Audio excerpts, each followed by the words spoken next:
L35 Hindi अध्याय 341 लक्ष्य संख्या 2। जैसे ही जुगेलियुन और बोल्टन एक खामोश शीत युद्ध में उतरे, कमरे में धीरे धीरे सन्नाटा छा गया। कोई भी कुछ नहीं बोला। हालांकि जैसे जैसे समय बीतता गया, कमरे में बुरी खबरें आने लगीं, जिससे वहां मौजूद सभी लोग बेचैन और बेचैन हो गए। अमेरिकी सेना के जनरल बोल्टन द्वारा बाढ़ के पानी में डूबे लूवर संग्रहालय में घुसपैठ करने के लिए भेजे गए कर्मियों ने बताया कि उन्हें गोदाम में विशेष वस्तुएं तो मिल गईं, लेकिन चारा के रूप में इस्तेमाल की जाने वाली विशेष वस्तु गायब थी।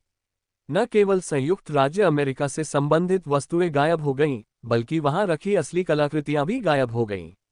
कमरे में अब भी केवल एक फ्रांसीसी द्वारा दान की गई कम मूल्यवान वस्तुएं ही दिखाई दे रही थीं, जो बाढ़ के पानी में इधर उधर बिखर गई थीं। गोता लगाने का जोखिम उठाने वालों से मिली जानकारी के अनुसार उन्हें गोदाम की एक दीवार में एक बड़ा छेद मिला। ये स्पष्ट नहीं था कि यह छेद बाढ़ के कारण हुआ था या किसी और कारण से, और गोदाम से गायब सामान किसी ने ले लिया था या बाढ़ में बह गया था। ये बुरी खबर सुनकर फ्रांस का प्रतिनिधित्व कर रहे जनरल एलेन सबसे ज्यादा सदमे में थे। एक उच्च पदस्थ फ्रांसीसी अधिकारी होने के नाते वे लूव्र संग्रहालय के कुछ पहलुओं से अच्छी तरह वाकिफ थे और ऐसे रहस्यों से भी वाकिफ थे जो दूसरों को नहीं पता थे। हालांकि सार्वजनिक रूप से प्रदर्शित सभी कलाकृतियां प्रामाणिक थीं और विशेषज्ञों द्वारा जांची गई थीं, लेकिन वास्तव में प्रदर्शित अधिकांश कलाकृतियां नकली थीं। सुरक्षा उपायों के कारण आगंतुकों और प्रदर्शनी के बीच एक अच्छी खासी दूरी थी और बीच में कई अवरोध थे जो आगंतुकों को कलाकृतियों को करीब से देखने से रोकते थे, जिससे उन्हें पता ही नहीं चलता था कि वे नकली कलाकृतियां देख रहे हैं। सुरक्षा कारणों से असली और मूल्यवान कलाकृतियों को एक गुप्त गोदाम में रखा जाता था और उन्हें केवल विशिष्ट अवसरों पर ही सच्चे विशेषज्ञों को ही दिखाया जाता था। ये लूवर द्वारा अपनी अमूल्य कलाकृतियों की सुरक्षा के लिए अपनाया गया एक समझौता था। ये कई वर्षों से समस्या मुक्त था, न केवल उस गोदाम के आसपास कड़ी सुरक्षा के कारण, बल्कि इसलिए भी कि वह गोदाम गुप्त था और लूवर की भवन निर्देशिका में सूचीबद्ध नहीं था, जिससे बाहरी लोग उसे देख नहीं पाते थे। उस रात जब लूवर के अधिकांश रक्षक हमलावर से जूझ रहे थे और सीन नदी का पानी उफान पर था, गोदाम में रखी कीमती वस्तुएं गायब हो गईं, बह गईं या अफरा तफरी में चोरी हो गईं। जो भी हो, संग्रहालय का सबसे मूल्यवान संग्रह गायब हो गया था और उसके पूरी तरह से वापस मिलने की संभावना बेहद कम थी। ये ठीक इसलिए था क्योंकि एलेन को एहसास हुआ कि लूवर के असली खजाने के साथ छेड़छाड़ की गई है, इसलिए वह इतना हैरान था। हालांकि वह वहां मौजूद लोगों को यह नहीं बताना चाहता था कि संग्रहालय के संग्रह की जरूरी चीजों को नुकसान पहुंच रहा है और ज्यादातर प्रदर्शनियां नकली हैं। वह पहले भी मेजबान के तौर पर लूवर में उनका मार्गदर्शन कर चुका था और नकली चीजों को असली बताकर उनका परिचय करा चुका था। इसलिए उसने चुपचाप ये ताज़ा खबर फ्रांसीसी राष्ट्रपति को दी ताकि वह अगला कदम तय कर सके। इस बुरी खबर का सामना करते हुए संयुक्त राज्य अमेरिका की सेना के जनरल बोल्टन वास्तव में एलेन से ज्यादा घबराए हुए थे। उनके परिवार की सैन्य परंपरा लंबी थी और उन्हें कुछ अंदरूनी जानकारी का पता था। द्वितीय विश्व युद्ध के बाद संयुक्त राज्य अमेरिका की तकनीक इतनी तेजी से विकसित हुई थी, न केवल युद्ध के बाद यूरोप के अधिकांश हिस्सों से लूटी गई वैज्ञानिक प्रतिभा और तकनीकों के कारण, बल्कि मुख्य रूप से कुछ विशेष वस्तुओं के आकस्मिक अधिग्रहण के कारण, जिनसे अमेरिकी वैज्ञानिकों को महत्वपूर्ण जानकारी मिली। इसने अमेरिकी तकनीकी कौशल में उछाल ला दिया और तब से इसे उच्च तकनीक के क्षेत्रों में अग्रणी बनाए रखा। अप्रत्याशित बाढ़ के कारण उनकी योजनाएं विफल हो गईं और सबसे सुरक्षित मानी जाने वाली विशेष वस्तुओं का गायब होना एक बड़ा नुकसान था। अगर यह विशेष वस्तु नहीं मिल पाती, तो संयुक्त राज्य अमेरिका के लिए और योजना के मुख्य प्रस्तावक के रूप में उनके लिए परिणाम भयानक होते। हालांकि एक सैन्य राजवंश के रूप में उनके परिवार का संयुक्त राज्य अमेरिका में महत्वपूर्ण प्रभाव था, फिर भी वहां उनका भविष्य अंधकार में होता। ये समझते हुए कि गोदाम की सामग्री दोनों के लिए बेहद महत्वपूर्ण है, बोल्टन और एलेन ने एक साथ आदेश जारी किए। उनके अधीनस्थों ने मिलकर लूवर संग्रहालय के पास कई सड़कों को तुरंत बंद कर दिया ताकि कोई भी बाहर न निकल सके और संभवतः गोदाम की चीजें ले न सके। साथ ही उन्होंने अपनी जान जोखिम में डालकर एक बार फिर बाढ़ के पानी में गोता लगाकर उस गोदाम के आसपास के इलाके में लापता विशेष वस्तुओं और कीमती कलाकृतियों की खोज शुरू करने के लिए टीमें भेजी। संयुक्त राज्य अमेरिका और फ्रांस के अलावा गोलमेज के चारों ओर बैठे अन्य देशों के प्रतिनिधियों को वहां कुछ भी खोना नहीं था, इसलिए वे इस घटनाक्रम को उदासीनता से देख रहे थे। हालांकि वे एक ही मेज पर बैठे थे, एक ही योजना पर काम कर रहे थे, फिर भी वे घनिष्ठ मित्र नहीं थे। वास्तव में उनके बीच निजी मतभेद थे, जिसके कारण कुछ लोग दोनों देशों के दुर्भाग्य पर दुखी थे, यहाँ तक कि उनके और भी बुरे परिणामों की कामना कर रहे थे। जैसे जैसे समय बीतता गया, लूव्र संग्रहालय से कोई अच्छी खबर नहीं आई, बल्कि एक और बुरी खबर आई जिसने कमरे में मौजूद सभी को चिंतित कर दिया। वो ये थी कि सीन नदी में खोजे जा रहे विध्वंसक जहाज को खोजी जहाजों का पता नहीं चला था। ऐसा लग रहा था कि वह बिना किसी निशान के गायब हो गया है और उसका कोई अता पता नहीं है। जुगे लियुन के कमरे में जियाओलान नाम की खूबसूरत चीनी महिला एक खास तौर पर बनाई गई बंदूक इस्तेमाल कर रही थी। ये बेहद महंगी थी और दुनिया की एक अनोखी बड़ी कैलिबर वाली स्नाइपर राइफल थी। इस स्नाइपर राइफल की गोलियां भी खास तौर पर बनाई गई थी और इनके वारहेड्स में एक अनोखा पदार्थ होता था जो इंसानी खून के साथ मिलकर एक अजीब तरह का रेडियोधर्मी विकिरण पैदा करता था। हालांकि यह विकिरण इंसानों के लिए हानिरहित है, लेकिन एक खास उपकरण से इसे काफी दूर से भी पकड़ा जा सकता था। इसलिए जैसे ही जियाओलान की स्नाइपर राइफल की गोली किसी को लगती, उसके शरीर में रेडियोधर्मी विकिरण प्रकट होता और फिर जियाओलान उस विशेष उपकरण का उपयोग करके उसे ढूंढकर पकड़ सकता था। पकड़ने का ये तरीका पहले से ही आजमाया हुआ था और कभी नाकाम नहीं हुआ था। यही जुगे लियुन के सबसे मजबूत पकड़ने की क्षमता के दावे के पीछे का विश्वास भी था। इस ऑपरेशन के लिए जुगे लियुन ने पहले ही अमेरिकी सेना को एक विशेष उपकरण उपलब्ध करा दिया था, जिससे वे किसी भी घायल विध्वंसक की खोज कर सकते थे। उस विशेष उपकरण की मदद से जैसे ही वे किसी क्षतिग्रस्त विध्वंसक के पास पहुंचते, विध्वंसक अंधेरे में एक चमकदार और स्पष्ट बल्ब की तरह प्रकट होता और खोजी जहाज उसे तुरंत खोज लेते। हालांकि खोजी जहाज सीन नदी के ऊपर की ओर बढ़ते रहे, लेकिन उन्हें कोई असामान्यता नहीं मिली। विध्वंसक को देखना तो दूर की बात थी, वे उस जगह तक भी पहुंच गए जहां विध्वंसक को गोली लगी थी और वह पानी में गिर गया था, लेकिन उसका कोई सुराग नहीं मिला। इसलिए जब ये बुरी खबर कमरे में पहुंची तो हर कोई हैरान रह गया और वे सभी जुगे लियुन की ओर देखने लगे, उसके स्पष्टीकरण की प्रतीक्षा में। जुगे लियुन ने उदासीनता से कहा, अपने इतने सालों के फोटोग्राफी करियर में मुझे ऐसी स्थिति का सामना कभी नहीं करना पड़ा, इसलिए मेरा मानना है कि आपके खोजी कर्मचारियों ने मेरे द्वारा दिए गए उपकरण को सही तरीके से नहीं चलाया होगा। मेरा सुझाव है कि वे दोबारा शुरू करें और देखें कि कहीं कोई क्षेत्र छूट तो नहीं गया है। बोल्टन को जुगे लियुन द्वारा बख्तरबंद सैनिकों को बिना वजह मारने और उनके सिर फोड़ने पर कुछ शिकायतें थीं, और अब जब लग रहा था कि जुगे लियुन ने कोई गलती की है, तो वह उसे नीचे गिराकर लात मारने को तैयार था। हालांकि उसे अचानक इस काम की अहमियत याद आई और अपने विकल्पों पर विचार करने के बाद उसने तुरंत उसके खिलाफ रुख नहीं अपनाया। इसके बजाय उसने खोजी जहाजों को सीन नदी के बहाव में फिर से खोज करने का आदेश दिया ताकि डूबे हुए विध्वंसक को ढूंढा जा सके। जुगे लियुन ने कहा, इस अप्रत्याशित स्थिति को देखते हुए मुझे स्वयं घटनास्थल पर जाकर इसकी जांच करनी होगी। घटनास्थल की प्रत्यक्ष जानकारी मेरे अगले कदमों के लिए सकारात्मक रूप से महत्वपूर्ण है। रॉबिन ने तुरंत कहा, श्री झूगे, मुझे चीन के मामले की प्रक्रिया में बहुत रुचि है। क्या मैं आपके साथ शामिल हो सकता हूं और इससे सीख सकता हूं? झूगे लियुन मुस्कुराए और बोले, आपका स्वागत है, मिस्टर रॉबिन। हालांकि ये सीखने के बारे में ज्यादा नहीं है। हमें और ज्यादा बातचीत करनी चाहिए, क्योंकि साथ मिलकर आगे बढ़ने का यही तरीका है। फिर जुगे लियुन और रॉबिन कमरे से बाहर निकले और दरवाजे पर उनकी मुलाकात जियाओलिन से हुई, जिसे एक फोन आया था और वह दौड़कर वहां पहुंची। रॉबिन को लगा कि जियाओलिन जुगे लियुन की सहकर्मी है, इसलिए उसने कोई आपत्ति नहीं जताई। उन्होंने संक्षेप में अपना परिचय दिया और फिर घटनास्थल की ओर चल पड़े। लेकिन तभी बोल्टन, एलेन और कमरे के अंदर मौजूद कुछ और लोग बाहर आ गए और घटनास्थल की जांच में शामिल होने के लिए कहा। उन्हें डर था कि कहीं ये दोनों कुछ न पा लें और उन्हें न बता दें। आखिरकार ये दोनों मशहूर जासूसों के तौर पर जाने जाते थे, जिनकी बड़ी प्रतिष्ठा थी और कोई नहीं जानता था कि वे क्या खोज निकालेंगे। freewebnovel.com। झूगे लियुन ने कोई आपत्ति नहीं की, इसलिए लोगों का एक समूह वाहनों में सवार हो गया और पूरी तरह से सशस्त्र अमेरिकी सैनिकों की सुरक्षा में सीन नदी पर बने एक बड़े पुल को पार कर उस स्थान पर पहुंच गया जहां बख्तरबंद आदमी मारा गया था, जो 500 मीटर आगे था। इस समय बख्तरबंद आदमी का शव पास में खड़ी एक सैन्य गाड़ी पर रखा हुआ था और जमीन पर पड़े खून के निशान मूसलाधार बारिश में धुल गए थे। हालांकि नदी के किनारे रेलिंग के पास, जहां बख्तरबंद आदमी की मौत हुई थी, एक बड़ा सा छेद था और उस छेद के अंदर एक विकृत बड़े कैलिबर की गोली का सिरा था। यह उन वारहेड्स में से एक था जो बख्तरबंद आदमी के शरीर से तब निकले थे जब जियाओलान ने उसे गोली मारकर मार डाला था। पास में खड़े दो सैनिक औजारों से गोली का सिरा निकाल रहे थे और उसे कार्रवाई के लिए सबूत के तौर पर एक थैले में रख रहे थे। जुगे लियुन द्वारा अमेरिकी सेना को दिए गए विशेष उपकरण पर एक चमकीला बिंदु साफ दिखाई दे रहा था। हालांकि वह बिंदु मारे गए बख्तरबंद सैनिक के शरीर की ओर इशारा कर रहा था और उसके आगे अंधेरा था। दूसरे शब्दों में, उपकरण सामान्य रूप से काम कर रहा था और लक्ष्य का पता लगा सकता था, फिर भी वे उसी तरह मारे गए विध्वंसक को नहीं ढूंढ पाए।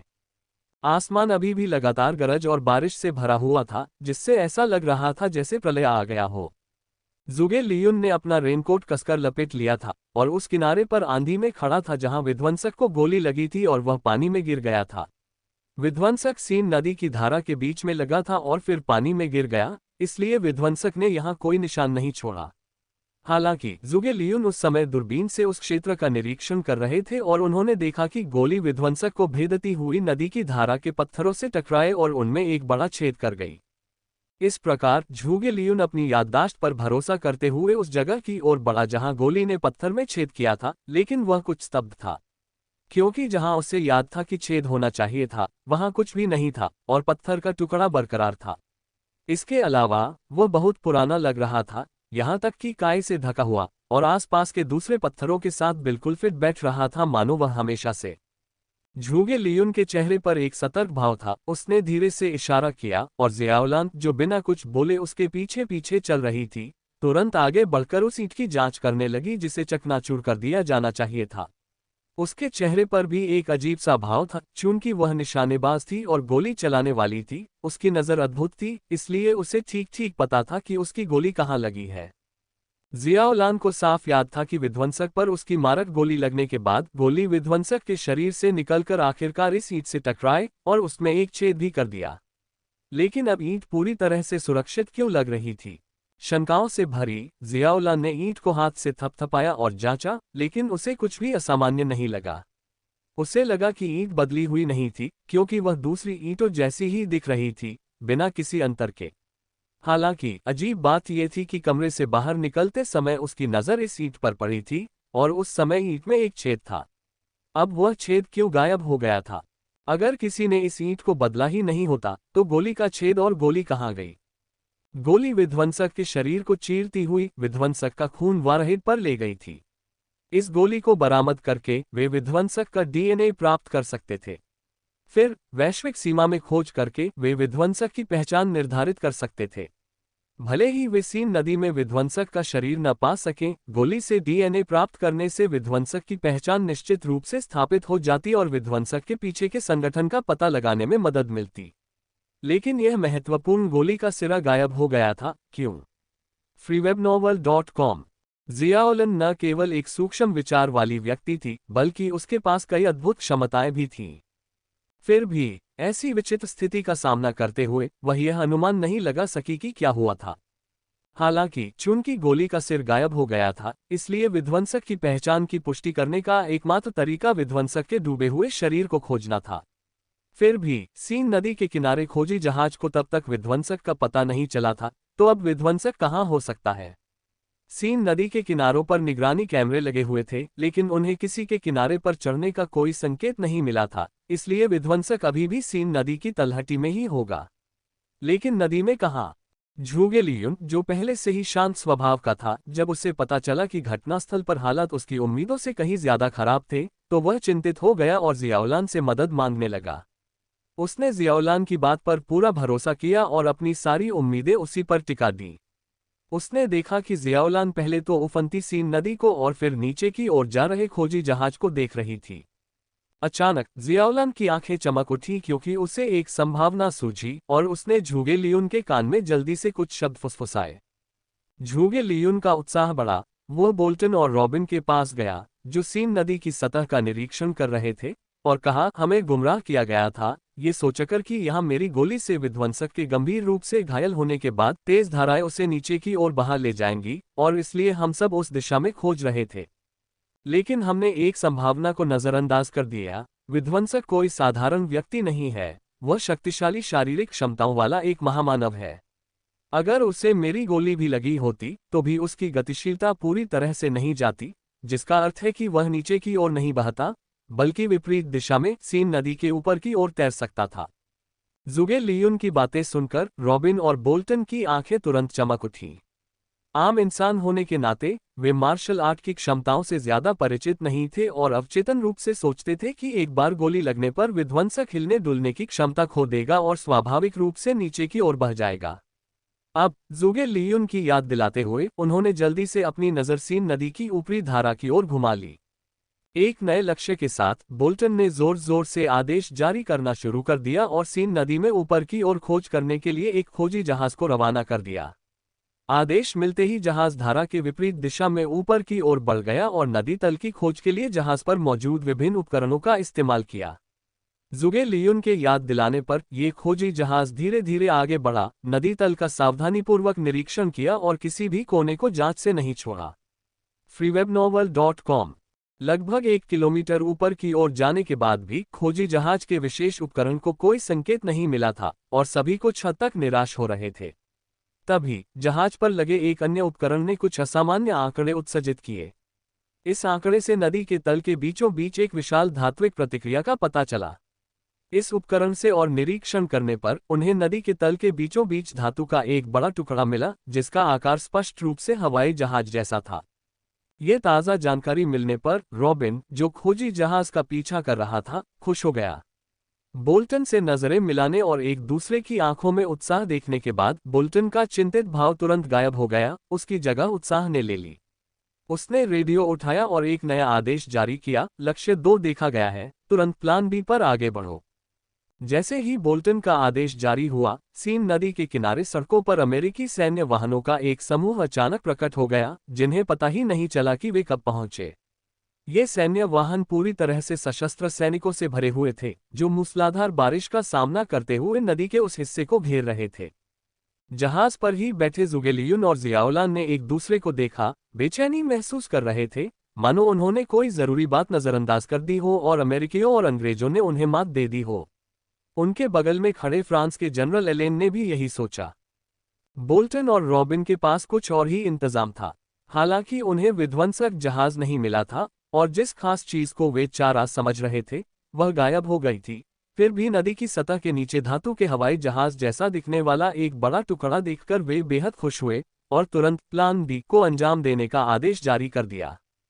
बहुत जल्दी दर्जनों अमेरिकी सैन्य वाहन वहां पहुंच गए और कई सैनिक उतरकर विभिन्न हल्के और भारी हथियार स्थापित करने लगे। फिर उन्होंने नदी के इस हिस्से के आसपास के इलाके को घेर लिया और किसी को भी वहां से जाने या पास आने से मना कर दिया। खराब मौसम के कारण अन्य लोगों की अनुपस्थिति के बावजूद उन्होंने दिए गए आदेशों का पालन किया। इसी बीच एक अन्य स्थान पर हॉर्न बजते ही सीन नदी के बहाव क्षेत्र से एक विशाल युद्धपोत ऊपर की ओर आया। इस जहाज पर अमेरिकी झंडा लहरा रहा था और देखने में यह अमेरिकी नौसेना का पेरी क्लास फ्रिगेट लग रहा था। हालांकि इन फ्रिगेट्स को नौसेना में बहुत सम्मान नहीं मिलता क्योंकि ये एक सुरक्षात्मक भूमिका निभाते हैं। फिर भी इनका विस्थापन 3000 टन से ज्यादा है और इनकी लंबाई 100 मीटर से ज्यादा है, जो सीन नदी पर एक प्रभावशाली दृश्य प्रस्तुत करते हैं। आमतौर पर 3000 टन से ज्यादा विस्थापन वाला एक विशाल युद्धपोत किसी अंतर्देशीय नदी पर यात्रा नहीं करता। हालांकि सीन नदी के विशाल विस्तार और गहरे पानी के कारण पेरी श्रेणी का फ्रिगेट भी नदी के मुहाने से ऊपर की ओर जा सकता था और पेरिस शहर के पास नदी के इस हिस्से पर दिखाई दे सकता था। ये फ्रिगेट पेरिस के पास सीन नदी पर एक गोदी में छिपा हुआ था और प्लान बी को अंजाम देने का काम मिलने पर यह तुरंत सक्रिय हो गया और पानी के नीचे के हवाई जहाज के स्थान पर पहुंच गया। संयुक्त राज्य अमेरिका और ब्रिटेन के कर्मियों के अलावा अन्य देशों के लोगों को इस बात का जरा भी अंदाजा नहीं था कि अमेरिकी सेना अपनी नौसेना को सीन नदी के अंतर्देशीय चैनल में घुसने देने की योजना बना रही है। हालांकि उन्होंने बोल्टन से तुरंत कोई सवाल नहीं किया, बल्कि ध्यान से देखा कि यह तथाकथित प्लान बी क्या था। freewebnovel.com। पेरी क्लास फ्रिगेट तेजी से उस खोजी जहाज के पास पहुंच गया जिसने पानी के नीचे हवाई जहाज की खोज की थी। उसने अपना हॉर्न बजाया, जिससे खोजी जहाज 200 मीटर ऊपर चला गया और फिर पानी के ऊपर की ओर देखने के लिए रुक गया। फ्रिगेट ने नदी तल को स्कैन करने के लिए अपने उपकरण चालू कर दिए। जैसे ही उसे हवाई जहाज की स्पष्ट जानकारी मिली, उसने पानी के नीचे हवाई जहाज से ऊपर की ओर एक विशाल स्टील केबल ट्रोल जाल छोड़ा। पानी की धारा में फंसकर जाल नदी तल पर घिसकता हुआ तेजी से हवाई जहाज में फंस गया। फिर फ्रिगेट ने जाल को खींचना शुरू कर दिया ताकि पानी के नीचे हवाई जहाज को सतह पर खींच सके।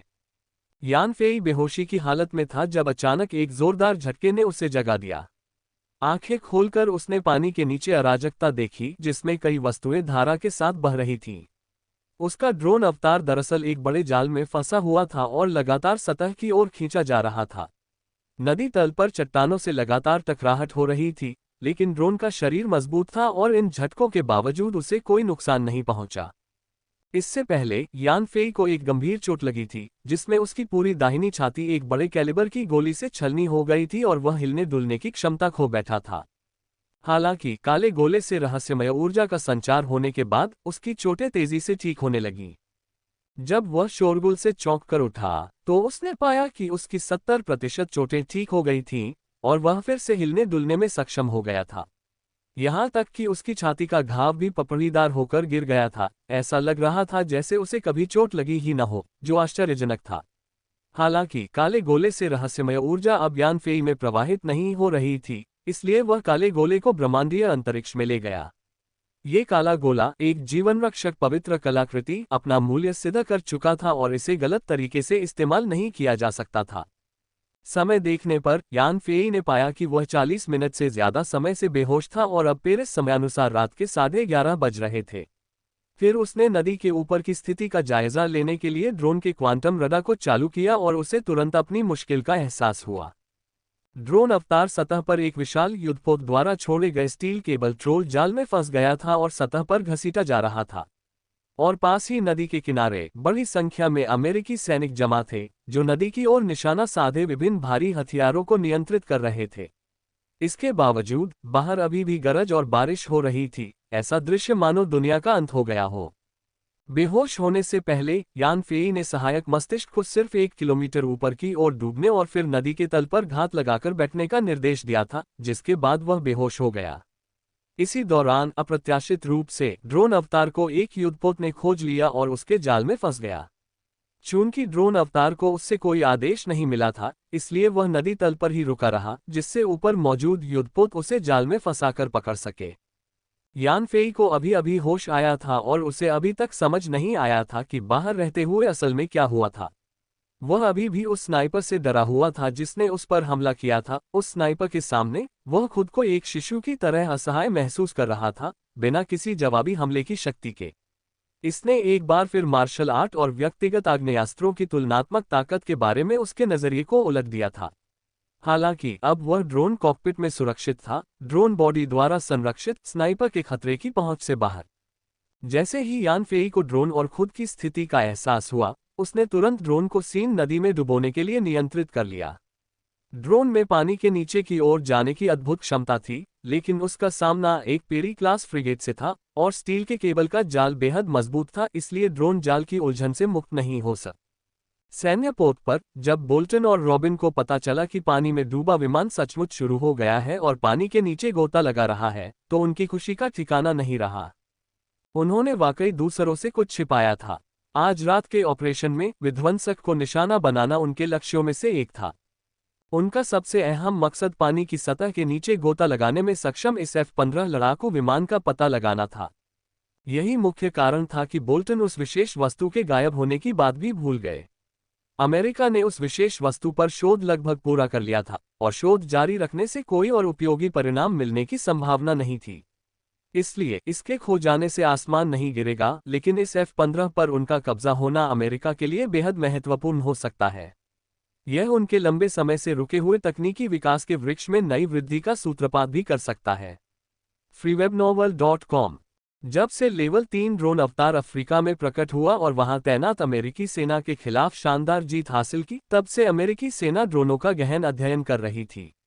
बाद में जब लेवल 3 ड्रोन जापान में दिखाई दिए, जिन्होंने जापानी और अमेरिकी वायुसेना दोनों को भारी नुकसान पहुंचाया और अपनी अद्भुत युद्ध शक्ति और अविश्वसनीय क्षमताओं का प्रदर्शन किया, तो अमेरिकी सेना ने इस प्रीडेटर ड्रोन को और भी अधिक महत्व दिया। वे लगातार इसके ठिकानों पर नजर रखे हुए थे।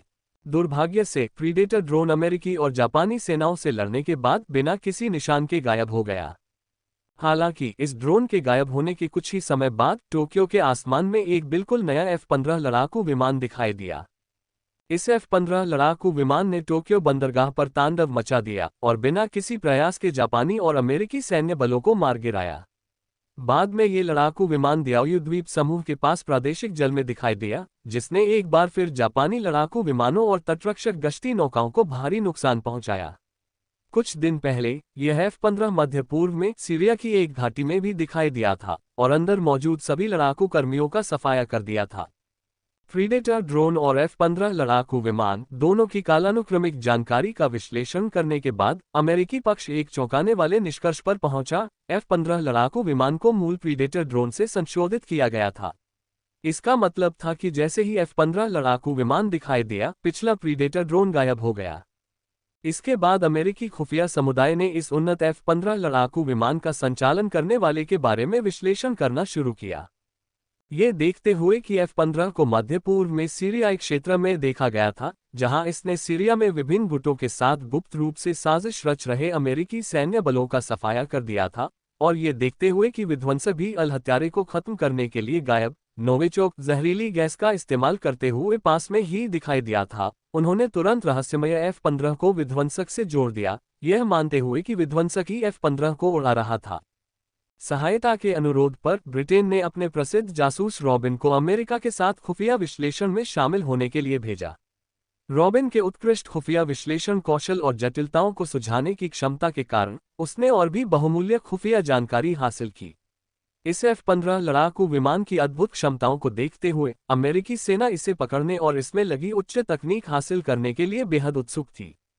इस लक्ष्य को प्राप्त करने के लिए अमेरिका और ब्रिटेन ने इस उच्च तकनीक वाले लड़ाकू विमान को खोजने की उम्मीद में यह अभियान चलाया। ल्यूवर संग्रहालय को युद्ध क्षेत्र के रूप में चुनने का उद्देश्य इसकी विशाल भूमिगत संरचना का लाभ उठाकर विध्वंसक को भूमिगत रूप से फुसलाकर उसे F-15 लड़ाकू विमान से अलग करना और इस प्रकार F-15 पर कब्जा करना था। और F-15 पर उच्च तकनीक का एकाधिकार करने के लिए अमेरिका और ब्रिटेन ने ये जानकारी अन्य देशों के प्रतिनिधियों के साथ साझा नहीं की। यही कारण है कि जुगेलियुन, एलेन और अन्य इस स्थिति से अनजान थे। यही वजह थी कि बोल्टन और रॉबिन बेहद खुश हुए जब उन्होंने पुष्टि की कि पानी के नीचे F-15 लड़ाकू विमान सचमुच उड़ान भर चुका है। इससे उनकी पूर्व योजना सही साबित हुई। यह F-15 ही उनके अभियान का अंतिम लक्ष्य था, क्योंकि कोई भी अन्य विमान पानी के नीचे उड़ान भरने में सक्षम नहीं था। यान फेई को इस बात का अंदाजा नहीं था कि यह सब ड्रोन अवतार के खिलाफ एक बड़ी साजिश का हिस्सा था। जाल को सीधा करने की उसकी कोशिशों के बावजूद वह आजाद नहीं हो सका। ड्रोन को एस्कॉर्ट जहाज लगातार पानी की सतह की ओर खींच रहा था। फिर भी यान फेई चिंतित नहीं था। उसने ड्रोन के अगले हिस्से को सावधानी से संभाला और फिर उसके आगे लगी 230 मिलीमीटर की नौसैनिक तोपों को सक्रिय कर दिया। जैसे ही गोलियों ने स्टील के केबल जाल के कई अहम हिस्सों को तोड़ दिया, पानी के अंदर लाल बत्तियां चमक उठीं। जाल टूट गया और ड्रोन आजाद हो गया। एक बार आजाद होने के बाद यान फेई ने ड्रोन को तेजी से ऊपर चढ़ने का आदेश दिया। पेरी क्लास फ्रिगेट पर सवार चालक दल ने देखा कि अशांत सीन नदी अचानक जोरदार तरीके से उफान पर आ गई और एक विशाल F-15 लड़ाकू विमान पानी से निकलकर सतह पर मडराता हुआ नदी से 2 मीटर ऊपर तैरने लगा। F-15 के पंख आग की लपटों से चमक उठे और 2 AGM-114 हेलफायर मिसाइलें नदी पर पेरी क्लास फ्रिगेट को निशाना बनाते हुए उड़ी। पेरी क्लास फ्रिगेट, जो F-15 को खींचने के लिए ट्रोल जाल का इस्तेमाल कर रहा था, अचानक जाल ढीला पड़ गया और F-15 का संघर्ष थम गया। आसन खतरे को भांपते हुए, लेकिन इससे पहले कि वे कुछ कर पाते, F-15 ने अचानक उड़ान भरी, नदी के ऊपर मंडराया और फ्रिगेट पर मिसाइल हमला कर दिया। आती हुई मिसाइलों का पता चलते ही पेरी क्लास फ्रिगेट की पहली प्रवृत्ति तेजी से बचने की थी। लेकिन वह भूल गया कि यह विशाल महासागर नहीं, बल्कि एक संकरी अंतर्देशीय नहर थी जिसमें पैंतरेबाजी के लिए सीमित जगह थी। मिसाइलों का सामना करते हुए बचने का कोई रास्ता नहीं था। F-15 की नज़दीकी के साथ उनकी वायु रक्षा प्रणालियों के पास प्रतिक्रिया करने का समय नहीं था, यहां तक कि फ्रिगेट की 25 मिलीमीटर की क्लोज डिफेंस गन भी समय पर फायर नहीं कर पा रही थी। इतनी कम दूरी पर आने वाली मिसाइलों को रोकना तो दूर की बात थी। AGM-114 हेलफायर मिसाइलें तेजी से आगे बढ़ती हुई आग की लपटें छोड़ रही थीं। मूसलाधार बारिश में वे पेरी क्लास फ्रिगेट के अगले हिस्से पर, जहां MK-13 सिंगल आर्म लॉन्चर लगे थे, टकराने से बस एक पल की दूरी पर थी। वह MK-13 लॉन्चर फ्रिगेट का सबसे महत्वपूर्ण वायु रक्षा हथियार था, जिसमें 40 तक एंटी एयरक्राफ्ट मिसाइलें थीं। ड्रोन के जरिए रूपांतरण के बाद AGM-114 हेलफायर मिसाइल में अत्यधिक कवच भेदी क्षमताएं आ गई थी। एक ही मिसाइल ने MK-13 लॉन्चर में एक बड़ा छेद कर दिया था, लेकिन उसमें रखी एंटी एयरक्राफ्ट मिसाइलों को नहीं मारा। हालांकि उसके बाद आई दूसरी AGM-114 हेलफायर मिसाइल ने स्पष्ट रूप से दिशा बदली।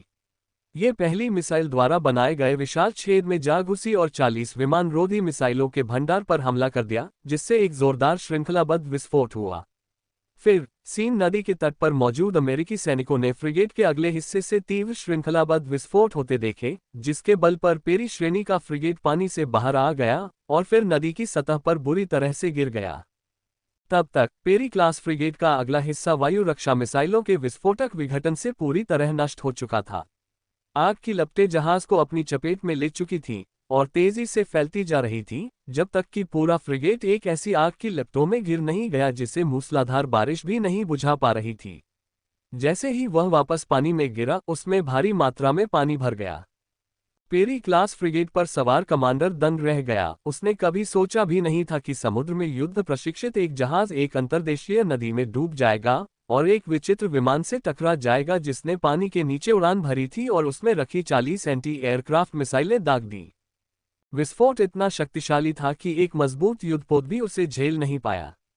जहाज को डूबता देख उसके पास जहाज को छोड़ने का आदेश देने के अलावा कोई विकल्प नहीं बचा था और पेरी क्लास फ्रिगेट पर सवार नाविकों को अपने पास लगे लाइफबॉय पकड़कर सीन नदी में कूदने के लिए प्रेरित किया। नाविकों के पानी में कूदने के बाद उनके पीछे पेरी क्लास फ्रिगेट ने अचानक एक जबरदस्त धमाका किया। जहाज के गोला बारूद के भंडार में आग लग गई थी, जिसके परिणामस्वरूप एक भयंकर विस्फोटक विखंडन हुआ जिसने पेरी क्लास फ्रिगेट को 2 टुकड़ों में फाड़ दिया और उसे तेजी से डुबो दिया। लेकिन सीन नदी की गहराई पर्याप्त नहीं थी। हालांकि फ्रिगेट डूब गया, लेकिन उसके मस्तूलों के कुछ हिस्से अभी भी पानी के ऊपर दिखाई दे रहे थे और वह पूरी तरह से सतह के नीचे गायब नहीं हुआ। जनरल बोल्टन और रॉबिन, जो दूर से ये तमाशा देख रहे थे, अपनी आंखों पर यकीन ही नहीं कर पाए जब उन्होंने पानी की सतह से निकले एक F-15 विमान द्वारा उस शक्तिशाली अमेरिकी युद्धपोत को डूबते देखा। हालांकि रॉबिन को इस घटना का अंदाजा लग गया था और उन्होंने याद दिलाया, जनरल बोल्टन, कृपया परिधि लड़ाकू विमानों को तुरंत युद्ध के लिए तैयार रहने का आदेश दें ताकि उस F-15 को भागने से रोका जा सके। बोल्टन, मानो किसी स्वप्न से जाग रहे हों, जल्दी से अपने पीछे स्थित कमांड सेंटर से जुड़े और आसपास की सेनाओं को पूर्व निर्धारित योजना के अनुसार अगले कदम उठाने के लिए नए आदेश दिए। जब ड्रोन ने चतुराई से गोला बारूद विस्फोटक विघटन की शक्ति का इस्तेमाल करके सिर्फ 2 मिसाइलों से एक अमेरिकी नौसेना के फ्रिगेट को डुबो दिया, तो यान फेई को संतुष्टि का एहसास हुआ। लेकिन वह तुरंत ड्रोन के साथ ऊपर चढ़ गया, जमीन पर अमेरिकी सैनिकों की गोलीबारी से खुद को दूर रखते हुए और आसपास के हवाई क्षेत्र का व्यापक स्कैन करने के लिए ड्रोन क्वांटम रडार को भी सक्रिय कर दिया। यान फेई को पल भर में ही पेरिस के आसपास के पूरे हवाई क्षेत्र का हाल पता चल गया। उसे पता भी नहीं था कि पेरिस के ऊपर तूफान से भरे रात के आसमान में 78 लड़ाकू विमान चक्कर लगा रहे थे।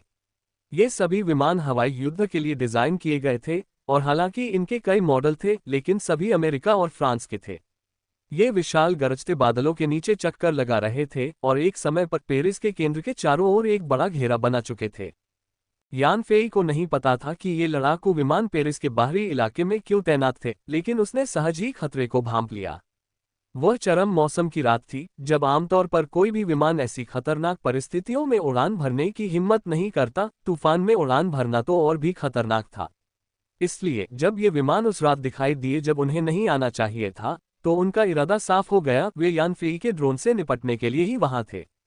यान फेई अपने ब्लैकआउट के दौरान हुई हर चीज से अनजान था। न ही उसे एक तथाकथित विकृत डेटा विश्लेषण विशेषज्ञ के बारे में पता था जो उसका विश्लेषण कर रहा था, जिससे उसके दुश्मनों को उसकी कुछ व्यवहारिक आदतों की समझ मिल गई, जिससे यान फेई के प्रतिक्रिया देने से पहले ही उन्हें युद्ध की योजना बनाने में मदद मिली। इसलिए जब यान फेई ने ये सब देखा तो उसने तुरंत पीछे हटने का विचार किया। उसका एकमात्र ड्रोन अवतार अपने सीमित हथियारों के साथ इतने सारे लड़ाकू विमानों को मार गिराने में सक्षम नहीं था। इसके अलावा नीचे फ्रांस की राजधानी पेरिस थी, जिसकी सुरक्षा निश्चित रूप से जमीनी वायु रक्षा बलों द्वारा की जा रही थी। अगर वह इस घेरे में फंस जाता तो उसे न केवल लड़ाकू विमानों से बल्कि जमीनी वायु रक्षा बलों से भी खतरा होता और परिणामस्वरूप होने वाली लड़ाई संभवतः बेहद नुकसानदेह होती। हालांकि पेरी क्लास फ्रिगेट का सामना करने के बाद यान फेई का सीन नदी की तलहटी में छिपकर भागने का कोई इरादा नहीं था। पहले से मौजूद उदाहरण के साथ अमेरिका निस्संदेह नदी तल पर कड़ी नजर रखेगा। अगर उन्हें पानी के नीचे ड्रोन का पता चलता तो बमवर्षक विमानों को तेजी से बम गिराने के लिए भेज दिया जाता। ड्रोन पानी के नीचे तेज नहीं था और अगर लगातार बमबारी का सामना करना पड़ा तो वह आसानी से मर सकता था। इसलिए जब तक यान फेई अपनी बुद्धि नहीं खो देता वह ये रास्ता नहीं चुनता। पानी के नीचे से बच निकलना नामुमकिन होने के कारण ड्रोन के लिए केवल एक ही रास्ता बचा था, आसमान के रास्ते। इसलिए तेजी से बढ़ते हुए यान फेई ड्रोन अवतार के साथ तेजी से ऊपर चढ़ा, ड्रोन की अधिकतम ऊंचाई तक पहुंचने का लक्ष्य रखते हुए जमीन से 30,000 मीटर ऊपर। उस ऊंचाई पर वह पेरिस के डाउनटाउन से तेजी से निकलने के लिए त्रिध्वनि गति का इस्तेमाल करेगा। 30,000 मीटर की ऊंचाई पर पहुंचते ही ड्रोन ज्यादातर जमीनी विमान रोधी तोपों से बच जाएगा और दुश्मन के पास तेज गति वाली मिसाइलों से पीछा करने के अलावा ड्रोन को पकड़ने का कोई अच्छा तरीका नहीं था। अगर दुश्मन के लड़ाकू विमान त्रिध्वनि गति को पार भी कर लेते तो भी वे उस गति को लंबे समय तक बनाए नहीं रख सकते थे और इसलिए यान फेई को पकड़ नहीं सकते थे। और मिसाइल हमलों का मुकाबला करने के लिए ड्रोन के पास एक उन्नत एंटी इंटरसेप्शन मिसाइल सिस्टम था जिसमें 2 30 मिलीमीटर तोपें थीं। ड्रोन यान फेई को लगभग सीधा ऊपर की ओर ले जा रहा था, जबकि पेरिस के ऊपर आसमान घने बादलों से ढका हुआ था। बादलों के भीतर रुक रुक कर प्रकाश की कौंधें एक विद्युत ग्रिड को रोशन कर रही थी जिसने दुनिया को एक भयावह पिंजरे की तरह घेर लिया था।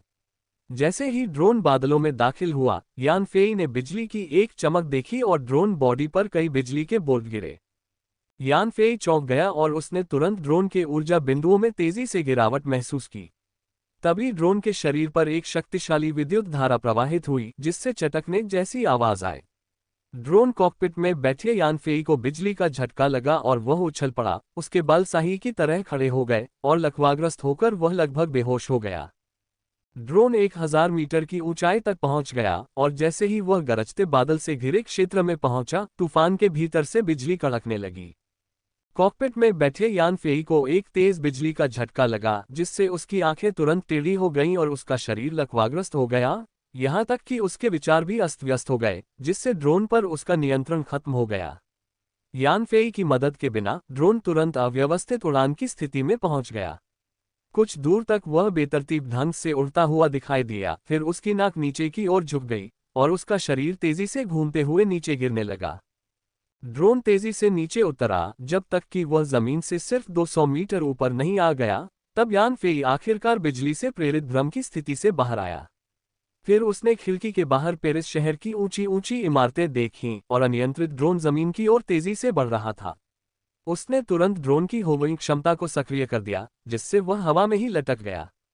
तब तक ड्रोन जमीन से 50 मीटर से भी कम की दूरी पर था और उसका निचला हिस्सा नीचे एक इमारत के शिखर को लगभग छू रहा था।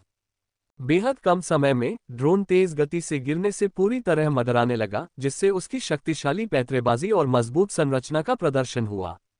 यान फेई के पूरी तरह होश में आने के बाद उसने एक पल सोचा और ड्रोन फिर से आसमान में उड़ गया। हालांकि इस बार उसने 1000 मीटर की ऊंचाई पर गरजते बादल की सीमा में दोबारा प्रवेश करने की हिम्मत नहीं की। ड्रोन गरजते बादल के चारों ओर चक्कर लगा रहा था, तभी यान फेई ऊपर तूफान का निरीक्षण करने लगा। उसने देखा कि बादल के भीतर लगातार बिजली चमक रही थी। बिजली की चमक इतनी तेज थी कि एक बिजली का झटका खत्म होते होते दूसरा शुरू हो जाता, जिससे आकाश लगातार बिजली की चमक से जगमगा उठता। इन बिजली के झटकों से बना एक बिजली का जाल पूरे आकाश को ढक रहा था, जिससे वह धुंधला सा सफेद हो गया था। हाल ही में हुई बिजली गिरने की पीड़ा को याद करते हुए यान फेई को एक डर सा महसूस हुआ। रात का मौसम बहुत खराब था और बिजली इतनी बार गिर रही थी कि उस इलाके से गुजरने के बारे में सोचना भी मुश्किल था। अगर वह जबरदस्ती वहां से गुजरता तो सबसे अच्छा तो यही होता कि ड्रोन पर बिजली गिरती, लेकिन उसे कोई नुकसान नहीं होता। सबसे बुरा तो ये होता कि बिजली की एक श्रृंखला ड्रोन पर गिरती और वह बिजली की चपेट में आ जाता। बिजली गिरने का खौफ झेलने के बाद यान फेई अब दोबारा ऐसा डर महसूस करने की हिम्मत नहीं कर पा रहा था। इसका मतलब था कि 30,000 मीटर की ऊंचाई पर तेजी से चढ़ने और फिर तेज रफ्तार से पेरिस से भागने की उसकी योजना अब अव्यावहारिक थी और वह सचमुच इस भीषण तूफान में फंस गया था। बचने का उसका एकमात्र रास्ता अपनी ताकत से आगे बढ़ना था। उस इलाके से निकलने का एक और तरीका था ड्रोन को गरजते बादल के नीचे मंडराते और उड़ते हुए तूफान के स्वाभाविक रूप से थम जाने या उसके भीतर बिजली की चमक कम होने का इंतजार करना। फिर ड्रोन 30,000 मीटर की ऊंचाई तक उड़ सकता था और तेज रफ्तार से भाग सकता था।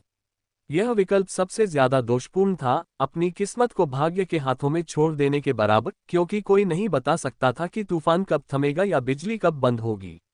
गरजते बादल और बिजली कई दिनों तक बनी रह सकती थी। इसके अलावा इस इलाके में अमेरिकी नौसेना के पेरी क्लास फ्रिगेट को डुबोने के बाद ड्रोन और अमेरिकी सेनाएं असली दुश्मन बन गए थे। अमेरिकी निश्चित रूप से ड्रोन को यहां आराम से उड़ने नहीं देंगे, वे ड्रोन के खिलाफ जमीनी विमान रोधी मिसाइलें तैनात करेंगे और आसपास के लड़ाकू विमान भी उस पर हमला करने के लिए मिसाइलें दागेंगे। इसलिए यान फेई के लिए तूफान के स्वाभाविक रूप से थम जाने का इंतजार करना संभव नहीं था। इसलिए ड्रोन की सैन्य शक्ति का इस्तेमाल करके उसे बाहर निकालना ही एकमात्र विकल्प बचा था। जब यान फेई उस इलाके से निकलने की योजना बना रहा था, तभी उसने देखा कि 200 किलोमीटर दूर चक्कर लगा रहे लड़ाकू विमानों के समूह में से कुछ विमान अलग होकर एक साथ आ गए और 20 लड़ाकू विमानों का एक आक्रमण दल बना लिया। गरजते बादल की सीमा से बाहर एक पूर्व चेतावनी विमान के नेतृत्व में वे पेरिस के ऊपर ड्रोन की ओर बढ़ रहे थे। ड्रोन क्वांटम रडार ने तेजी से इलाके को स्कैन किया और यान फेई ने पाया कि ये 20 लड़ाकू विमान F-15 के नवीनतम मॉडल थे, जिससे साफ जाहिर था कि ये सभी यूरोप में तैनात अमेरिकी वायुसेना के थे। ये F-15 विमान आकार में यान फेई के ड्रोन जैसे ही लग रहे थे, लेकिन ड्रोन उनसे आकार में बड़ा था। जब यान फेई इन अमेरिकी F-15 विमानों के उद्देश्य पर विचार कर रहे थे, तभी उन्होंने उन्हें ड्रोन से 75 किलोमीटर दूर से मिसाइलें दागते देखा। उन्होंने M-120 हवा से हवा में मार करने वाली मिसाइलें दागी, जिनमें से प्रत्येक लड़ाकू विमान ने दो मिसाइलें दागी, कुल मिलाकर 40 मिसाइलें। ये 40 मिसाइलें आग की लपटें उड़ाती हुई मूसलाधार बारिश को चीरती हुई ड्रोन की ओर बढ़ीं। मिसाइलें दागने के बाद 20 F-15 विमान तेजी से मुड़ने लगे और उस क्षेत्र से निकलने की तैयारी करने लगे। यान फेई ने मन ही मन उपहास किया, ये समझते हुए कि ये F-15 लड़ाकू विमान अपनी संख्याबल की बदौलत उस पर हमला करने वाले हैं। इसलिए उन्होंने M-120 की अधिकतम आक्रमण दूरी के भीतर ही मिसाइलें दागी और एक ही बार में 40 दाग दी। लेकिन उन्होंने इस बात का अंदाजा नहीं लगाया था कि ड्रोन अपनी सर्वशक्तिमान प्रतिकार क्षमता, क्वांटम रडार और 30 मिलीमीटर की नौसैनिक तोप की बदौलत आने वाली मिसाइलों से पूरी तरह सुरक्षित है। इसलिए चाहे वे कितनी भी हवा से हवा में मार करने वाली मिसाइलें दागें, सभी नष्ट हो जाएंगी, वे ड्रोन को कोई खास नुकसान पहुंचाने में असमर्थ थीं। AIM-120 हवा से हवा में मार करने वाली मिसाइल ने ध्वनि की गति से 4 गुना तेज गति से उड़ान भरी। 75 किलोमीटर की दूरी तय करने के बाद इन मिसाइलों को ड्रोन के पास पहुंचने और उस पर हमला करने की तैयारी करने में सिर्फ 40 सेकंड से ज्यादा का समय लगा। ड्रोन की सभी गतिविधियों पर विभिन्न राडार द्वारा नजर रखी जा रही थी, और जब जमीनी वायु रक्षा ठिकानों को एहसास हुआ कि ड्रोन की गतिविधियों से पेरिस के डाउनटाउन में काफी नुकसान हुआ है, तो उन्होंने हमला जारी रखने की हिम्मत नहीं की। नतीजतन जमीनी वायु रक्षा तोपखाने ने गोलीबारी बंद कर दी और 20 पीछे हटते हुए F-15 विमानों ने अपनी वापसी तेज कर दी। यान फेई को गहरा सदमा लगा। दुनिया के ज्यादातर देशों ने इतनी बड़ी क्षमता वाली एंटी एयरक्राफ्ट तोपों को धीरे धीरे हटाकर उनकी जगह ज्यादा कारगर एंटी एयरक्राफ्ट मिसाइलें ले ली थीं। उसने पेरिस शहर में इतने पुराने जमाने के एंटी एयरक्राफ्ट तोपखानों की उम्मीद नहीं की थी। एंटी एयरक्राफ्ट मिसाइलों का सामना करते हुए ड्रोन की तोपें उनसे आसानी से निपट सकती थीं, लेकिन इतनी सघन एंटी एयरक्राफ्ट गोलाबारी के सामने ड्रोन शक्तिहीन था। ठीक इसी समय AIM-120 हवा से हवा में मार करने वाली मिसाइलें ड्रोन की नौसैनिक तोप की सीमा में पहुंच ही गई थीं। जैसे ही यान फेई 30 मिलीमीटर की तोप से आ रही मिसाइलों को मार गिराने की तैयारी कर रहा था, उसने जमीन पर 3 नई वायु रक्षा चौकियों से लगातार रोशनी की चमक देखी। बड़े कैलिबर की विमान रोधी तोपों ने तेजी से गोलियां चलाईं और पल भर में अनगिनत बड़े कैलिबर के गोले आसमान में उड़ गए, जिनका निशाना सीधे UAV पर था। इससे भी ज्यादा गंभीर बात यह थी कि ड्रोन उस समय 40 M-120 हवा से हवा में मार करने वाली मिसाइलों के हमले का सामना कर रहा था।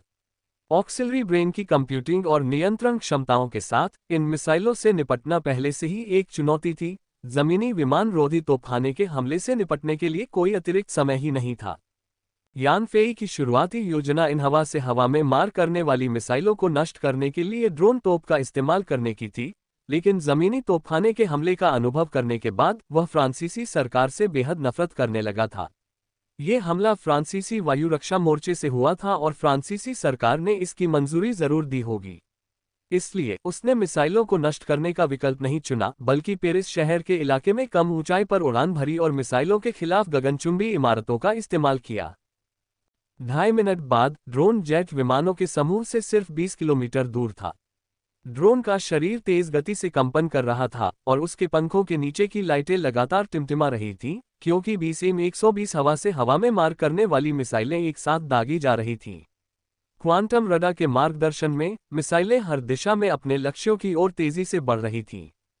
गंभीर स्थिति को भांपते हुए ड्रोन ने आने वाली मिसाइलों को नष्ट करने के लिए अपने तोप के गोले नहीं दागे, बल्कि मिसाइलों और विमान रोधी गोलों से बचते हुए पीछे मुड़कर उड़ जाने का फैसला किया। ये पहली बार था जब उसने हमले के दौरान मिसाइलों को नष्ट करने की कोशिश नहीं की।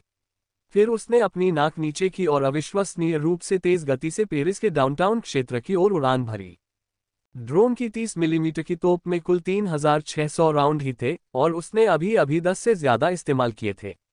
जमीन से ऊपर उड़ रहे विभिन्न कैलिबर के तोपों के राउंडों की संख्या पहले से ही लगभग इतनी ही थी और जमीनी तोपें अभी भी लगातार गोले दाग रही थीं। अगर ड्रोन अपनी तोप से हर राउंड में एक गोला भी नष्ट कर दे तो भी ड्रोन की 30 मिलीमीटर की तोप आने वाले सभी तोपों के गोलों को नष्ट नहीं कर सकती थी। हालांकि यान फेई का इन लड़ाकू विमानों को यूं ही भागने देने का कोई इरादा नहीं था। ड्रोन तेजी से उनका पीछा कर रहा था। ड्रोन की अधिकतम गति ध्वनि की गति से 3 गुना थी और यह इतनी तेज गति अनिश्चित काल तक बनाए रख सकता था। हालांकि अन्य अमेरिकी सेना के F-15 विमान थोड़े समय के लिए ध्वनि की गति से 2.5 गुना तेज गति तक पहुंच सकते थे, लेकिन वे इस तेज उड़ान को ज्यादा देर तक बनाए नहीं रख सकते थे। उनकी औसत गति ध्वनि की गति से लगभग 1.5 गुना थी। इसलिए ड्रोन ने तेजी से उनके बीच की दूरी कम कर दी। गनीमत रही कि देर रात होने और खराब मौसम के कारण कोई भी व्यक्ति ओवरटाइम काम नहीं कर रहा था, इसलिए मिसाइल हमलों से पेरिस शहर की इमारतों को भारी नुकसान होने के बावजूद कोई गंभीर हताहत नहीं हुआ। इसके अलावा मूसलाधार बारिश ने आग की लपटों को तुरंत बुझा दिया, जिससे वे और नहीं फैल सकी। क्वांटम रडार द्वारा स्कैन और ऑक्सिलरी ब्रेन द्वारा पूरी तरह नियंत्रित ये ड्रोन गगनचुंबी इमारतों के बीच छोटी छोटी जगहों से तेज गति से उड़ान भरने में सक्षम था और फिर खतरनाक युद्धाभ्यास में बाल बाल बचकर निकल गया। पीछा कर रही M120 हवा से हवा में मार करने वाली मिसाइलें समय पर चकमा नहीं दे सकी और बाधा डालने वाली इमारतों पर हमला कर दिया, जिससे भारी नुकसान हुआ और विशाल आग भड़क उठी। जैसे ही ड्रोन पेरिस शहर में दाखिल हुआ, जमीनी विमान रोधी तोपों ने पेरिस की इमारतों को अनजाने में नुकसान पहुंचाने के डर से तुरंत गोलीबारी बंद कर दी। इससे ड्रोन के लिए जमीनी तोपों का खतरा टल गया और उसके पीछे केवल M120 हवा से हवा में मार करने वाली मिसाइलें ही बची रहीं। ठीक उसी समय क्वांटम रडार ने पेरिस के डाउनटाउन इलाके में अचानक कुछ असामान्यताएं पकड़ी। 3 अलग अलग जगहों ने अचानक अपना छद्म आवरण हटा दिया और 3 हवाई रक्षा चौकियां दिखाई देने लगीं। ये चौकियां बहुत बड़ी थीं, जिनके बीच में आसमान की ओर लक्षित काले तोपों के थूथन की पंक्तियां थीं, जो रडार द्वारा दिखाए गए ड्रोन के उड़ान पथ के साथ तेजी से घूम रही थीं और ऊपर खड़े UAV पर लॉक हो रही थीं। अमेरिकी सेना के रडार ऑपरेटर, जो ड्रोन पर नजर रख रहे थे, उस समय हक्के बक्के रह गए जब उन्होंने देखा कि उसने एक साथ 20 मिसाइलें दाग दी। उनके नवीनतम संस्करण का F-15 अधिकतम 11 मिसाइलें ही ले जा सकता था और उन्हें एक एक करके दागना पड़ता था। दुश्मन का यह F-15 एक साथ 20 मिसाइलें कैसे दाग पाया? और इस F-15 में कितने हथियार माउंट थे? ये कितनी मिसाइलें ले जा रहा था? इससे पहले भी इसने 2 मिसाइलें दागी थीं। आसमान में स्थिति उलट गई जब M120 हवा से हवा में मार करने वाली मिसाइलें मानो आसमान से बिखरे फूलों की तरह अमेरिकी सेना के F-15 विमानों का पीछा करने लगीं। इन F-15 लड़ाकू विमानों के पायलटों को इस रहस्यमयी लड़ाकू विमान की ताकत का अंदाजा पहले ही हो गया था, इसलिए वे ड्रोन के पास नहीं गए, बल्कि 75 किलोमीटर दूर से हमला करके तेजी से पीछे हट गए। उन्हें क्या पता था कि उनके हमले नाकाम हो जाएंगे और तेज रफ्तार से पीछा करने पर वे पकड़े जाएंगे और दुश्मन की मिसाइलें उनका पीछा करेगी। अमेरिकी सेना ने इस रहस्यमयी F-15 और पिछले प्रीडेटर ड्रोन्स की क्षमताओं का अध्ययन किया था और एक बेहद भयावह खोज की थी। एक बार जब कोई लक्ष्य रहस्यमयी F-15 की मिसाइलों से घिर जाता था, तो उससे बचना नामुमकिन था। चाहे कोई भी तरीका अपनाया जाए, अंततः लक्ष्य दुश्मन की मिसाइलों से टकरा ही जाता था। अपनी जान बचाने का एकमात्र तरीका यही था कि मिसाइल के टकराने से पहले ही बाहर निकलकर पैराशूट से कूद जाएं। इस प्रकार अमेरिकी वायुसेना के F-15 पायलट इस तरीके से वाकिफ थे, और जब उनके लड़ाकू विमानों ने पीछा कर रही M-120 हवा से हवा में मार करने वाली मिसाइलों से बचने के लिए हर संभव कोशिश कर ली, लेकिन कोई फायदा नहीं हुआ, तो उन्होंने बिना किसी हिचकिचाहट के इजेक्टर के जरिए बच निकलने का रास्ता चुना। आसमान में मौजूद मानवरहित विमानों पर मिसाइलों से हमला हुआ, जिसके परिणामस्वरूप भयंकर विस्फोट हुए। गरजते बादलों के नीचे ऐसे ज्वलंत विस्फोट 20 बार हुए। यानी सिर्फ एक हमले में ड्रोन ने अमेरिकी पक्ष को 20 लड़ाकू विमान गंवाने पर मजबूर कर दिया, जो द्वितीय विश्व युद्ध के बाद से अमेरिकी सेना का सबसे बड़ा नुकसान था, और यूरोप में अमेरिकी वायुसेना की उपस्थिति को गंभीर रूप से कमजोर कर दिया।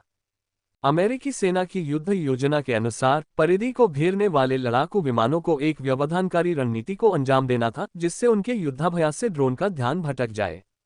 फिर निर्णायक क्षण में वे जमीनी विमान रोधी तोपों का इस्तेमाल करके व्यापक हमला करते, जिसका उद्देश्य जमीनी गोलाबारी से ड्रोन को मार गिराना होता। इसलिए उनका असली मारक हथियार F-15 विमानों द्वारा दागी गई हवा से हवा में मार करने वाली मिसाइलें नहीं, बल्कि पेरिस शहर में जमीनी विमान रोधी तोपें थीं।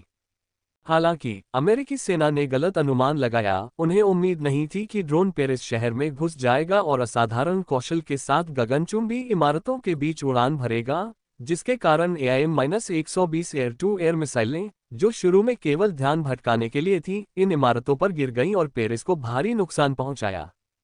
पेरिस में हुए आकस्मिक नुकसान के कारण ही अमेरिकी सेना के साथ काम कर रहे फ्रांसीसी कमांडर को ड्रोन को शहर के इलाके में रहने देने के खतरे का एहसास हुआ। अपनी योजना में तुरंत बदलाव करते हुए उन्होंने ड्रोन पर हमला करने के लिए नौसैनिक तोपों का इस्तेमाल बंद कर दिया और उसे शहर के इलाके से बाहर जाने दिया। जमीनी स्तर पर कोई खतरा न होने के कारण ड्रोन ने अपनी पूरी शक्ति नकली F-15 स्क्वाड्रन पर केंद्रित कर दी और एक साथ 20 मिसाइलें दागकर उन्हें मार गिराया। इस अप्रत्याशित स्थिति के उभरने से कथित रूप से अचूक अमेरिकी घेराव योजना में एक बड़ा अंतर पैदा हो गया, एक अंतर जिसका यान फेई ने एक सुपर काउंटरकिल के साथ फायदा उठाया, जिससे अमेरिकी पक्ष को भारी नुकसान हुआ। ड्रोन ने अपनी भयानक युद्धक क्षमताओं का प्रदर्शन किया, जिससे सभी दर्शक दंग रह गए। फिर वह तेजी से पश्चिम की ओर उड़ गया और आसपास के लड़ाकू विमानों के घेरे को तोड़कर वापस समुद्र में लौट आया, जहां वह समुद्र तल में डूब गया, खुद को छिपाते हुए और खतरे से बचते हुए। जैसे ही ड्रोन पश्चिमी घेरे के पास पहुंचा, उसने पाया कि वहां मौजूद अंतिम 10 लड़ाकू विमान ड्रोन पर तब तक मिसाइलें दागते रहे जब तक कि उनके सभी गोला बारूद खत्म नहीं हो गए, और फिर वे तेजी से पीछे हट गए। इस बार जमीनी तोपखाने के हस्तक्षेप से मुक्त ड्रोन ने 30 मिलीमीटर की नौसैनिक तोप का इस्तेमाल करके सभी आने वाली मिसाइलों को मार गिराया।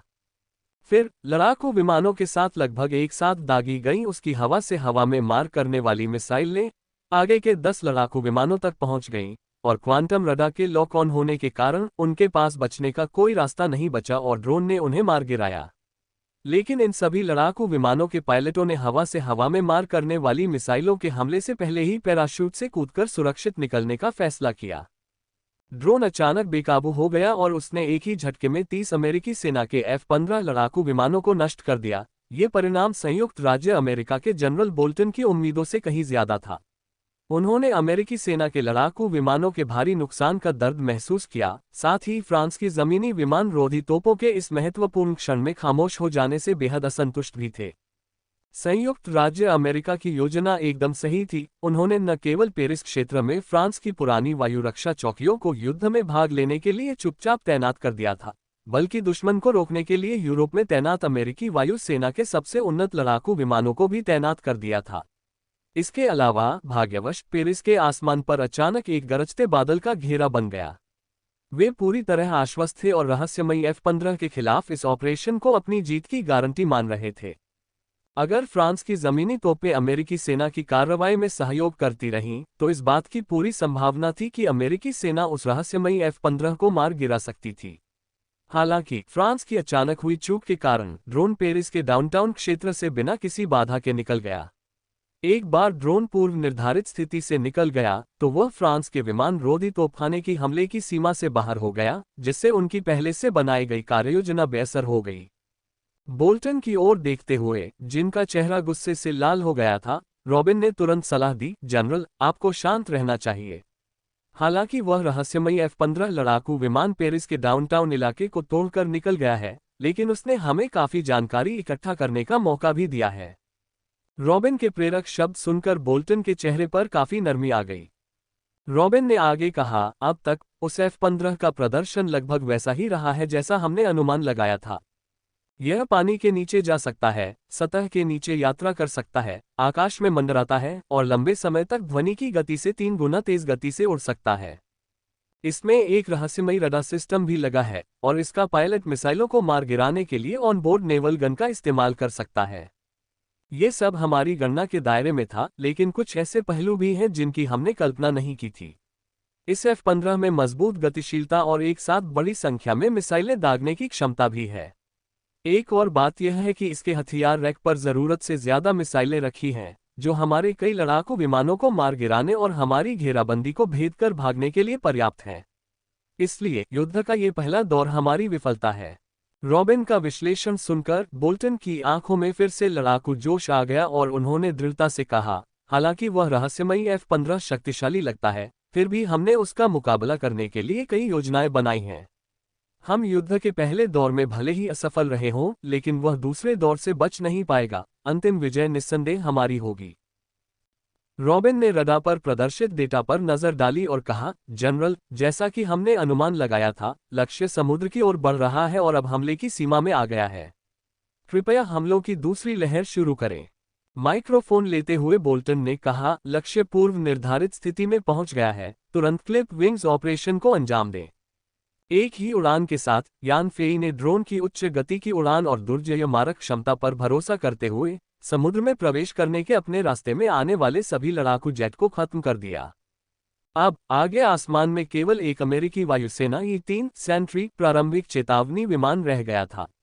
ठीक 5 मिनट पहले यह E-3 सेंट्री प्रारंभिक चेतावनी विमान ड्रोन को घेरने और उस पर हमला करने के लिए 30 संयुक्त राज्य अमेरिका और फ्रांस के लड़ाकू जेट के संयुक्त बेड़े का नेतृत्व कर रहा था, लेकिन 5 मिनट बाद पासा पलट गया और 30 से अधिक लड़ाकू जेट पूरी तरह से नष्ट हो गए। केवल प्रारंभिक चेतावनी विमान ही एकमात्र कमांडर रह गया। सांसारिक मामलों की ऐसी ही चंचलता होती है।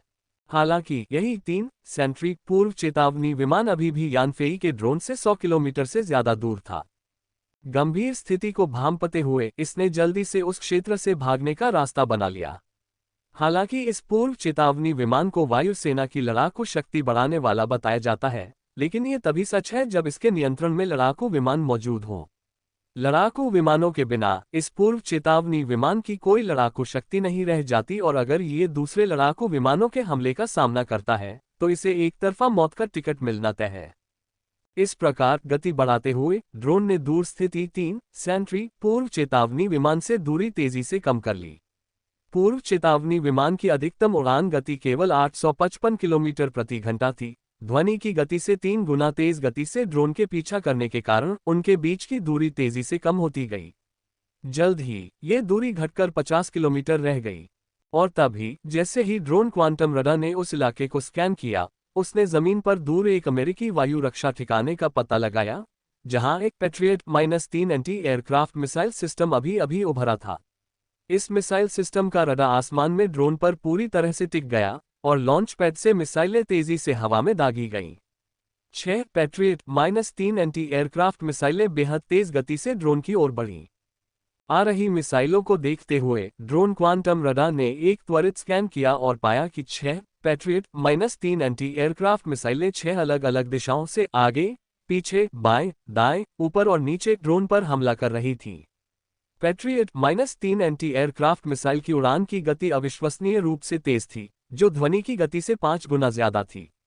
एक बार जब वे ड्रोन पर लग गईं, तो ड्रोन की तेज गति भी उन्हें हिला नहीं पाई। हालांकि यान फेई मन ही मन उपहास कर रहा था।